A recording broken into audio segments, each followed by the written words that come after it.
नमस्कार मित्रों, पीसीएस पाठशाला में आप सभी का स्वागत है। यूपी और एमपी असिस्टेंट प्रोफेसर के लिए कंप्यूटर आधारित ज्ञान से संबंधित प्रश्न आपके आएंगे। यूपी और एमपी, यूपी असिस्टेंट प्रोफेसर में, यूपीएससी असिस्टेंट प्रोफेसर में एक यूनिट सिर्फ और सिर्फ कंप्यूटर आधारित ज्ञान का है और एमपी असिस्टेंट प्रोफेसर में भी कंप्यूटर आधारित ज्ञान के प्रश्न ज्यादातर मात्रा में रहेंगे। इसीलिए कंप्यूटर आधारित ज्ञान की सीरीज लगातार चल रही है और यह चौथी सीरीज है, पीसीएस पाठशाला की तरफ से है। देखिए, जो लोग यूपी और एमपी असिस्टेंट प्रोफेसर की तैयारी कर रहे हैं वह लोग हमारे ऑफिशियल व्हाट्सएप नंबर पर मैसेज कर सकते हैं, ऑफिशियल व्हाट्सएप नंबर पर संपर्क कर सकते हैं। अगर उनको यूपी और एमपी असिस्टेंट प्रोफेसर पेपर 1 की पूरी तैयारी करनी है तो पीसीएस पाठशाला का टारगेट है कि यूपी और एमपी असिस्टेंट प्रोफेसर पेपर 1 की पूरी 100% तैयारी सभी लोगों को कराए। टेलीग्राम बिल्कुल ज्वाइन करेगा, लिंक डिस्क्रिप्शन में दिया गया है आप लोगों के लिए। देखिए, यूपीएचएससी 51 जीके कंप्लीट कोर्स है, एमपी असिस्टेंट प्रोफेसर पेपर 1 के लिए कंप्लीट कोर्स है। 999 रुपए की यह कोर्स है। जो भी लोग इच्छुक हो वो हमारे ऑफिशियल व्हाट्सएप नंबर पर मैसेज कर सकते हैं। ऑफिशियल व्हाट्सएप नंबर ऊपर शो हो रहा है और यहाँ पर भी लिखा हुआ है, आप मैसेज जरूर कर सकते हैं। यूपी और एमपी असिस्टेंट प्रोफेसर पेपर 1 की पूरी तैयारी कराई जाएगी। कंप्यूटर सामान्य ज्ञान सुपर टेस्ट सीरीज है, यह सुपर टेस्ट सीरीज है और सुपर टेस्ट सीरीज का पहला भाग है, सुपर टेस्ट सीरीज 1। ठीक है, हम इसे सुपर टेस्ट सीरीज इसलिए कह रहे हैं क्योंकि यहाँ से प्रश्न आने की अपार संभावना है। परीक्षा कोई भी हो, वैसे यह असिस्टेंट प्रोफेसर के लिए कंप्यूटर आधारित ज्ञान की सीरीज है, चाहे यूपी का हो चाहे एमपी का हो, लेकिन अन्य प्रतियोगी परीक्षाओं में भी यह समान रूप से लाभकारी होगी। यह सीरीज कंप्यूटर की, इससे बढ़िया सीरीज कंप्यूटर की हो ही नहीं सकती। यह दावा सिर्फ पीसीएस पाठशाला करता है और मैं आप सभी लोगों से कहना चाहूंगा, जो लोग यूजीसी नेट क्वालिफाई किए हुए हैं वह हमारे और यूपी और एमपी असिस्टेंट प्रोफेसर तैयारी कर रहे हैं, वह लोग हमारे इस कोर्स को जरूर ले सकते हैं। आइए शुरुआत करते हैं। पहला प्रश्न है 8 बिट। 8 बिट के समूह को क्या कहते हैं? क्या निबल कहा जाता है, बाइट कहा जाता है, वर्ड कहा जाता है, किलोबाइट कहा जाता है? 8 बिटों के समूह को क्या कहते हैं? बाइट कहते हैं। मतलब 8 बिट से क्या बनता है? बाइट बनता है। ठीक है, देखिए, बाइट जो होता है संगणन व दूर संचार में संरचना की एक इकाई होती है। यह 8 बिट से मिलकर बनता है बाइट। ठीक है, बाइट कंप्यूटर की स्मृति में एक अक्षर द्वारा ली जाने वाली जगह को कहा जाता है। एक अक्षर जो होता है, देखिए, एक अक्षर जो होता है एक बाइट का बना होता है। ठीक है, एक अक्षर जो होता है एक बाइट का बना होता है और एक बाइट जो बनता है 8 बिट से बनता है। ठीक है, ये कंप्यूटर स्मृति की दूसरी सबसे छोटी इकाई है। बाइट पहली छोटी इकाई क्या है? बिट, और दूसरी सबसे छोटी इकाई जो है बाइट है। एक बाइट में 8 बिट होता है, 8 बिट होता है। एक बिट या एक अक्षर 0 अथवा 1 से मिलकर बनता है। ये द्विआधारी संख्या में अक्षर में को लिखने के लिए कार्य होता है। प्रश्न 2 देखिएगा, कंप्यूटर की किस मेमोरी को रैम से अक्सर प्रयोग की जाने वाली सूचना को संग्रह करने में प्रयोग किया जाता है? तो वह कौन सी मेमोरी है जिसे रैम यूज करता है?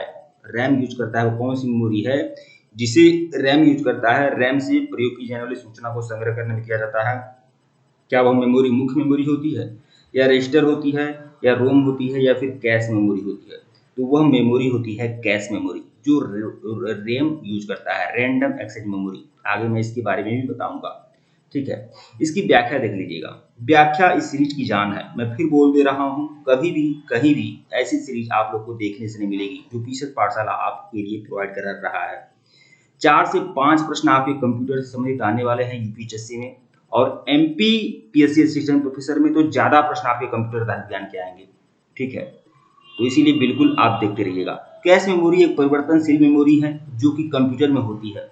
सीपीयू के काफी पास होती है ये मेमोरी, इसलिए इसे सीपीयू मेमोरी भी कहा जाता है, जो कि दिशा निर्देशन में इसी समय दिए हुए होते हैं। कैश मेमोरी में चले जाते हैं, उसमें संग्रहित होते हैं। मतलब जो भी हम लोग काम करते हैं कंप्यूटर पर, रैम में काम करते हैं, रैम पर काम करते हैं, और वह किस में यूज होता है? कैश मेमोरी में होता है। कैश मेमोरी प्रोसेसर और मेमोरी के बीच में काम करती है। कैश तेजी से काम करता है और यह कंप्यूटर की सामान्य से भी तेज काम करता है। कैश मेमोरी का प्रवेश समय जो होता है 100 ns होता है, जबकि मेन मेमोरी का प्रयोग जो समय होता है वह 700 ns होता है। तो इतना सब समझने की आवश्यकता नहीं है, लेकिन ये बात आप जान लें कि रैम जो काम करता है वह कैश मेमोरी में ही काम करता है। रैम का जो डाटा होता है कहाँ संग्रह होता है? कैश मेमोरी में संग्रह होता है। प्रश्न 3 देखिएगा, ईमेल पते। देखिए, ईमेल पते को ध्यान में रखते हुए सही विकल्प क्या है? सही विकल्प क्या है ये आपको बताना है। तो क्या होगा सही विकल्प? पहला है, इसमें हमेशा एल चिन्ह होना चाहिए, तो बिल्कुल ईमेल में एल चिन्ह होता है। बी है, इनमें कभी खाली स्थान नहीं हो सकता, तो बिल्कुल ईमेल जो होता है उसमें कोई खाली स्थान नहीं होता, स्पेस नहीं होता ईमेल में, ठीक है। तो ए और सी, बी दोनों, ए और बी दोनों, तो ऑप्शन जो सी है वो सही है। देख लीजिए व्याख्या इसका, ईमेल का मतलब होता है इलेक्ट्रॉनिक मेल। तो पहला तथ्य जानना, ईमेल का मतलब इलेक्ट्रॉनिक मेल होता है, ठीक है। भेजने का आधुनिक माध्यम है ईमेल। कोई भी संदेश भेजना है तो उसका आधुनिक माध्यम क्या है? ईमेल एड्रेस है। ईमेल एड्रेस एल के बाद भाग और उसके बाद डोमेन नाम होता है। पहले क्या होता है? पहले ईमेल एड्रेस में एल के बाद क्या होता है? डोमेन नेम होता है। यह उस सर्वर या कंप्यूटर का नाम होता है जहां से इंटरनेट के द्वारा हमारी सूचनाओं को आदान प्रदान किया जाता है। ऊपर देखिए कभी कभी यह सब क्रम पूछता है कि क्या ईमेल एड्रेस में एल होता है, फिर डोमेन नेम होता है, ये जान लीजिए, ठीक है। आप तो ये जानते ही हैं। कोई ईमेल का भी उदाहरण आप ले सकते हैं, ठीक है। ऊपर दिखाए गए ईमेल एड्रेस में gmail.com एक हुआ। .com क्या है? .com क्या है? डोमेन है, ठीक है। और हमारे बताए गए डोमेन नेम है जिसमें एक टॉप लेवल डोमेन भी जुड़ा रहता है। प्रश्न 4 देखिएगा, दस्तावेजों को सेव करते समय सेव या सेव एज में क्या अंतर होता है? अब बताइए क्या अंतर होता है सेव में और क्या अंतर होता है सेव एज में। आप लोग कंप्यूटर पर काम करते हैं, आप लोग ज्यादातर लोग जानते होंगे, लेकिन कुछ लोग कंफ्यूज होंगे, तो आज कंफ्यूजन पूरी तरह से दूर भी हो जाएगी, ठीक है। सेव और सेव एज में क्या अंतर होता है? यह कह रहा है कोई भी अंतर नहीं होता है, तो ऐसी बात नहीं है भैया, कोई भी अंतर होता है, कोई तो अंतर होता है जरूर। सेव उस दस्तावेज को संग्रह करेगा जो पहले से किसी संस्थान में संग्रहित है। देखिए जैसे मान लीजिए कोई आपका MS वर्ल्ड की फाइल है, ठीक है, वो आपने सेव कर दिया, लेकिन फिर विचार में आया यार उसमें थोड़ा बहुत संशोधन कर लिया जाए, ठीक है। तो उसमें कुछ थोड़ा बहुत संशोधन करके जब आप संग्रहित करेंगे तो वो किसी स्थान में संग्रहित रहेगा सेव, ठीक है। लेकिन सेव एज क्या होता है? सेव एज में नाम परिवर्तन हो जाता है, स्थान बदलने की भी अनुमति हो जाती है, ठीक है। सेव एज में आप पूरी तरह से नए फाइल को आप किसी अलग प्लेस पर रख सकते हैं, और सेव में क्या होता है? आप परिवर्तन करके उसी जगह यह सेव रहेगा। तो बी और सी दोनों, मतलब विकल्प डी। आंसर देख लीजिएगा, सेव उस दस्तावेज को कहते हैं, उस दस्तावेज को संग्रहित करेगा जो पहले से किसी स्थान में संग्रहित है। सेव के लिए कीबोर्ड शॉर्टकट क्या है? सेव कैसे होता है? सेव कोई चीज Ctrl+S। देखिए यहाँ पर यह भी तथ्य आपका सामने आ गया। सेव करने के लिए क्या होता है? Ctrl+S की यूज करते हैं, जो लगभग सभी विंडोज एप्लीकेशन में एक समान होता है। सेव एज जो होता है, सेव एज क्या होता है? सेव एज में हमें नाम और स्थान बदलने की क्या होती है? अनुमति मिल जाती है, नाम और स्थान बदलने की अनुमति हो जाती है। सेव एज की शॉर्टकट क्या होती है? सेव एज की शॉर्टकट कमांड अलग अलग सॉफ्टवेयर में अलग अलग होता है। MS ऑफिस में सेव एज की शॉर्टकट क्या होती है? देखिए सेव की शॉर्टकट क्या होती है? सेव की करने की शॉर्टकट क्या होती है? Ctrl+S। लेकिन सेव एज करना है तो क्या करेंगे? F12 दबाएंगे, F12, ठीक है। जबकि कुछ अन्य सॉफ्टवेयरों में Ctrl+Shift+S। देखिए तो Ctrl+S जो है सेव के लिए है, और सेव एज के लिए क्या होता है? Ctrl+Shift+S भी होता है और फिर F12 भी होता है। ये शॉर्टकट की भी थोड़ा दिमाग में आप रख सकते हैं, ठीक है। प्रश्न 5 देखिएगा, इनमें से कौन सा फॉन्ट स्टाइल MS वर्ल्ड में नहीं है? MS वर्ल्ड में कौन सी फॉन्ट स्टाइल नहीं है ये आपको बताना है। देखिए बोल्ड तो MS वर्ल्ड में आता है, आप जानते हैं। रेगुलर भी आता है, ठीक है। इटैलिक्स भी आता है, ठीक है। अरे होता नहीं है, बोल्ड होता है, फिर रेगुलर भी होता है, फिर इटैलिक्स भी होता है, जगह भी होता है तिरछा, ठीक है। तो कौन सी MS वर्ल्ड में फॉन्ट स्टाइल नहीं है? तो सबस्क्रिप्ट जो है फॉन्ट स्टाइल नहीं है। यहाँ इसकी व्याख्या देख लीजिए, सबस्क्रिप्ट एक फॉन्ट स्टाइल नहीं है, यह एक टेक्स्ट की फॉर्मेटिंग में इस्तेमाल होता है। यह क्या होता है? एक टेक्स्ट की फॉर्मेटिंग में इस्तेमाल होता है। प्रश्न 6 देखिएगा, Ctrl+P इस्तेमाल किया जाता है। Ctrl+P किसके लिए इस्तेमाल किया जाता है?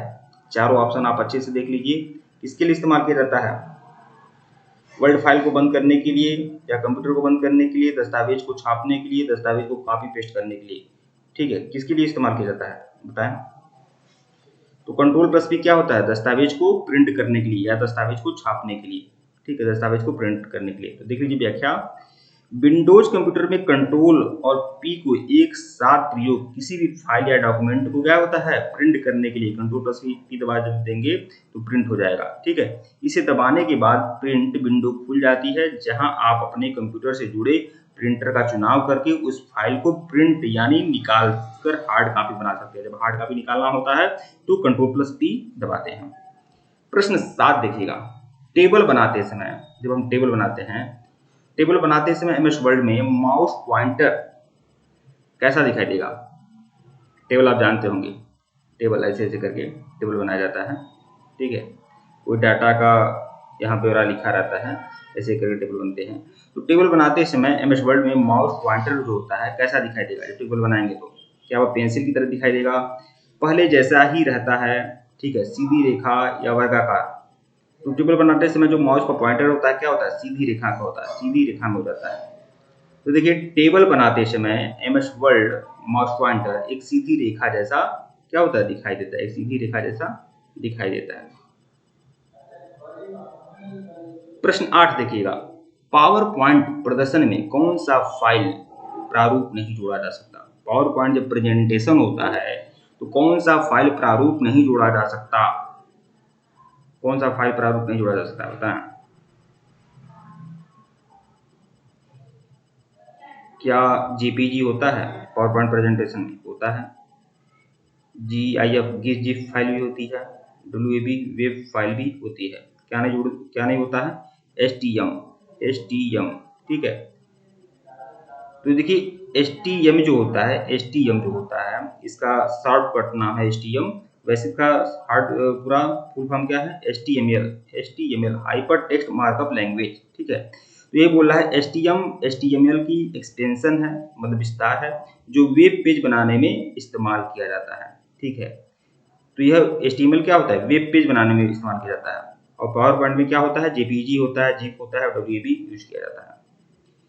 प्रश्न 9 देखिएगा, कौन सी कुंजियों के संयोजन से पावर पॉइंट प्रस्तुतिकरण में नया स्लाइड जोड़ा जा सकता है। तो नया स्लाइड किसके द्वारा जोड़ा जा सकता है बताएं। कौन सी कुंजियों के संयोजन से पावर पॉइंट प्रेजेंटेशन में नया स्लाइड जोड़ा जा सकता है। तो control plus X, control plus N, control plus M या कंट्रोल प्लस Z। मतलब कोई पावर पॉइंट में आप काम कर रहे हैं तो कोई नई स्लाइड जोड़नी है, न्यू स्लाइड लेना है, तो क्या आप की इस्तेमाल करेंगे। तो देखिए कंट्रोल प्लस M जो होता है पावर पॉइंट प्रस्तुतिकरण में नया स्लाइड, ठीक है, नया स्लाइड के लिए होता है। और control plus N power point प्रस्तुतिकरण में नया प्रस्तुतिकरण के लिए होता है। ठीक है, control plus M power point प्रस्तुतिकरण में नया स्लाइड और control plus N power point प्रस्तुतिकरण में नया प्रस्तुतिकरण के लिए। ठीक है, ये मतलब कंट्रोल प्लस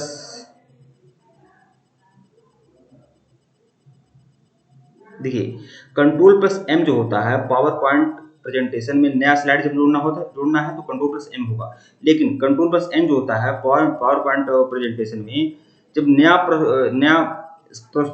प्रेजेंटेशन जोड़ना होता है, जब प्रेजेंटेशन में प्रेजेंटेशन जोड़ना होता है तो कंट्रोल प्लस N यूज होता है। कंट्रोल प्लस X जो होता है क्या होता है, कट के लिए होता है। कंट्रोल प्लस Z जो होता है अंडू के लिए होता है। प्रश्न 10 देखिएगा, प्रश्न संख्या 10, ASCII का विस्तारित रूप क्या है। मतलब ASCII का फुल फॉर्म क्या होगा। तो ASCII का फुल फॉर्म है American standard code for information interchange. American standard code for information interchange. American standard code for information interchange. तो विकल्प बी जो है आपका क्या है, सही।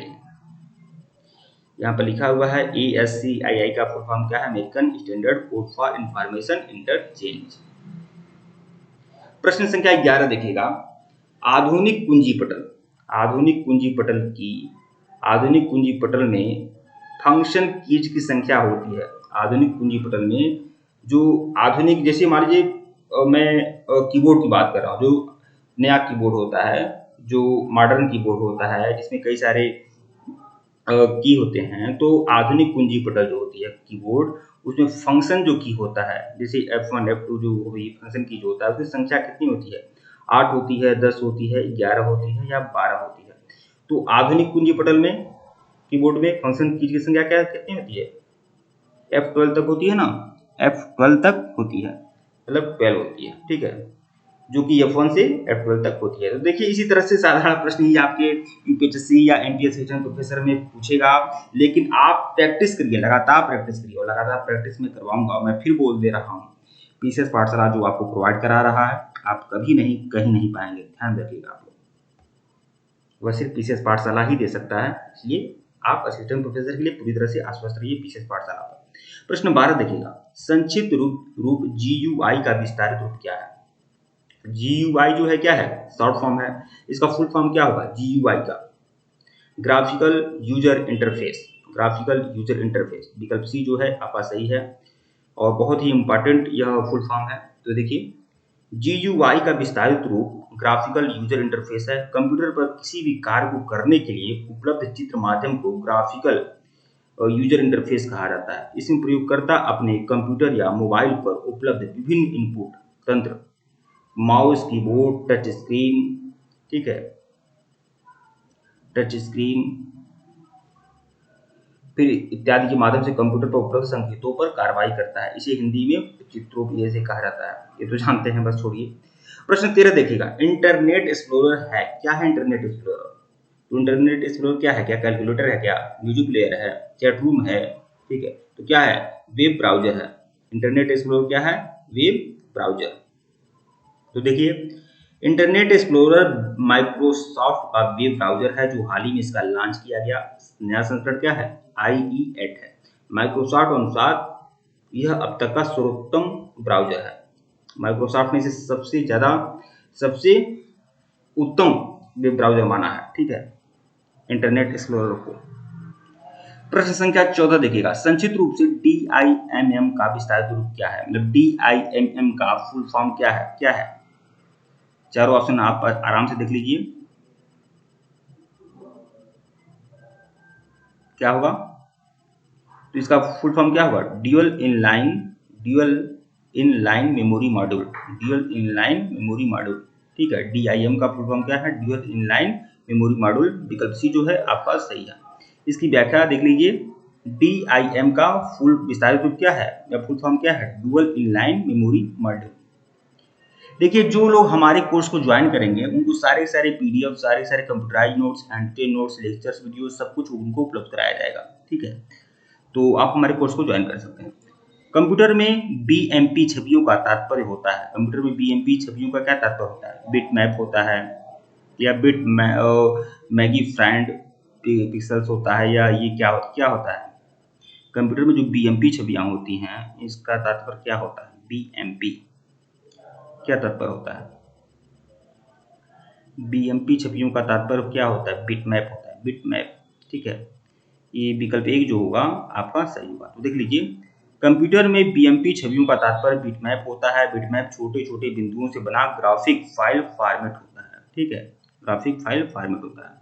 ठीक है मित्रों, वीडियो को लाइक और चैनल को सब्सक्राइब करिएगा, टेलीग्राम को बिल्कुल ज्वाइन करिएगा, लिंक डिस्क्रिप्शन में दिया गया है। और इसके पहले का वीडियो नहीं देखे हैं तो प्लेलिस्ट में जाइएगा, assistant professor computer test series के नाम से प्लेलिस्ट बनी हुई है, प्लेलिस्ट में जाइए, सभी वीडियो को देखिए और हमारे कोर्स को जरूर ज्वाइन कर सकते हैं। ऑफिशियल व्हाट्सएप नंबर डिस्क्रिप्शन में दिया गया है, यहाँ पर भी शो हो रहा है, आप बिल्कुल ज्वाइन कर सकते हैं। यूपी और MP असिस्टेंट प्रोफेसर पेपर 1 की 100% कंप्लीट तैयारी कराई जा रही है। टेलीग्राम बिल्कुल ज्वाइन करिएगा, लिंक डिस्क्रिप्शन में दिया गया है। धन्यवाद।